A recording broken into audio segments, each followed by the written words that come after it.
morning, everyone. I hope you're okay today. This week is Mental Health Awareness Week in the UK, so I thought I would come on here and talk a little bit about mental health. The depression and anxiety is now the first cause of disability worldwide in 2020, according to the World Health Organization. So it's important. It's something that we really need to talk about. So root causes for mental health can be varied, and there's a lot of dimension to it. It can be physical, emotional, it could be social, spiritual, loss of job, illnesses. I often talk to clients who've got digestive discomfort that can bring on depression in itself, just the pain. When you're elderly, in the elderly, loneliness, if they've lost their husband or wife. So all of this can contribute to mental health, issue with mental health. But for the purpose of today, because I'm a nutritionist, I'm going to talk about the physical side of things and what can be contributing or what can be a root cause for depression. So number one is nutritional deficiency. So important minerals and vitamins for mental health would be your magnesium, your vitamin D, your omega-3, your amino acids, your B12 and your zinc. So the vitamin D3, you can get it checked at your GP or make sure it's a glorious day again today. So just go outside and make sure you get exposure to the sunshine without any sun cream. Or the zinc, I'm not going to go into too much details, but zinc, magnesium can be found in nuts and seeds, green leafy vegetables. The B12 is mostly in meat. So if you are a vegan or vegetarian, maybe just think of about supplementing the B12. The omega-3 in fish oil, in olive oil, in seeds, nuts and seeds again. So so just have a think about all of these to maybe incorporate more of those in your diet. Number two is, I've touched on it a little bit, lack of amino acids. So amino acids are part of proteins, so they're found in legumes, nuts and seeds. There's protein in avocado, chicken, meat, beef, eggs, yogurts as well. So incorporating, so amino acids are really important for the production of neurotransmitters. So your neurotransmitter would be your serotonin, dopamine, GABA. It's not all about serotonin. There's kind of a little bit of a controversy around the fact that a lack of serotonin is responsible for depression. It can be for some people, but not everybody. And we'll talk a little bit later about inflammation that could be also a contributing factor. So make sure that you include a good source of protein at each and every meal. That will help to balance your blood sugar level, and that will help make sure that you have the raw material to produce neurotransmitter. Third, physical root cause could be an underactive thyroid.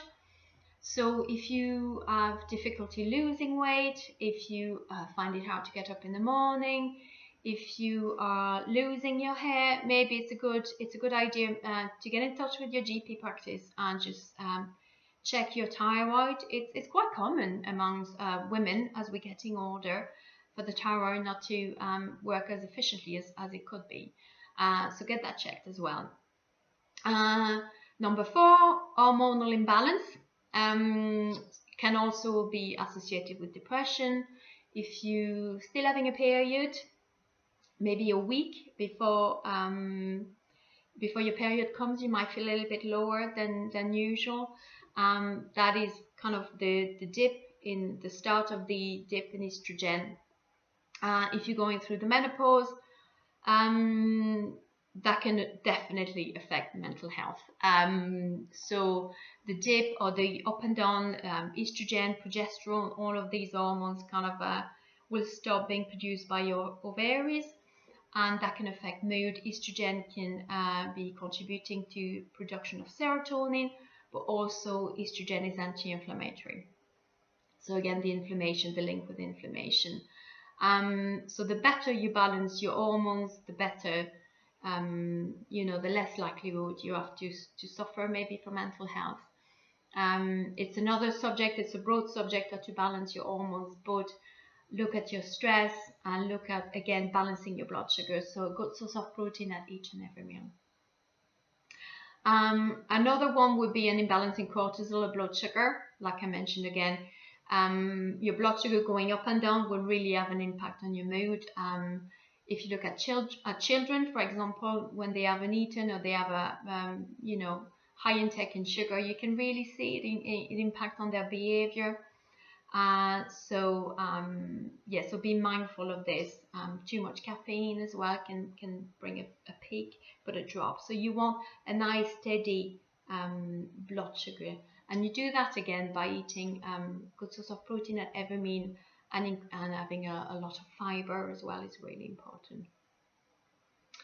Finally, the gut microbiome, which is my favorite subject. So we now know that there's a nerve called the vagus nerve that goes, the longest nerve in the body, that goes from your gut to your brain.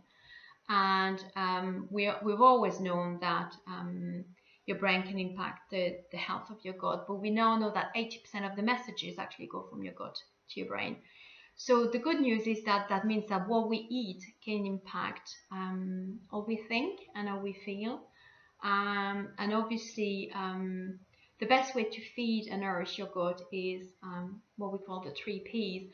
So the probiotics that you can find in live yogurt, sauerkraut, unpasteurized cheese, kimchi, kombucha. But maybe live yogurt is sufficient, maybe to include live yogurt in your diet. That's probably kefir. Kefir is also now available in the supermarket. And so that would be your probiotic. The prebiotic is what feeds the gut bacteria that lives in your, most of it lives in your large intestine. And you can find those in a lot of plant food, fruits and vegetables. And the polyphenols, these are also important, and your gut loves to play with those. And what happens is that when they play with those, or when they ferment probiotics, your gut bacteria will produce something called short-chain fatty acid, and those short-chain fatty acids have been shown to be anti-inflammatory in the body. To be anti-inflammatory in the body.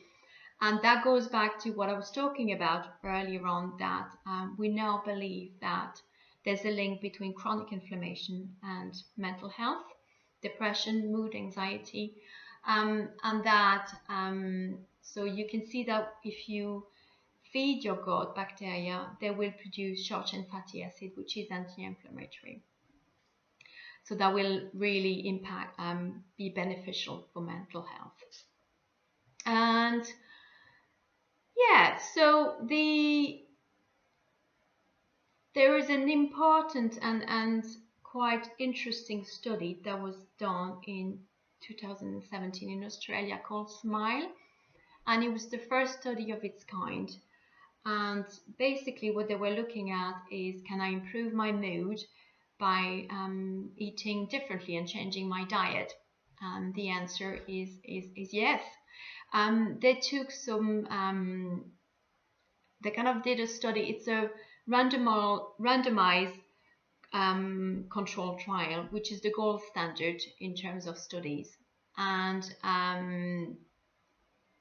they gave participants, so there was 2 groups. One of the group was getting some kind of help in terms of social interactions with other people or talking to someone, and another group changed their diet. And I've got a lovely document here that I will post online as well of what the diet was.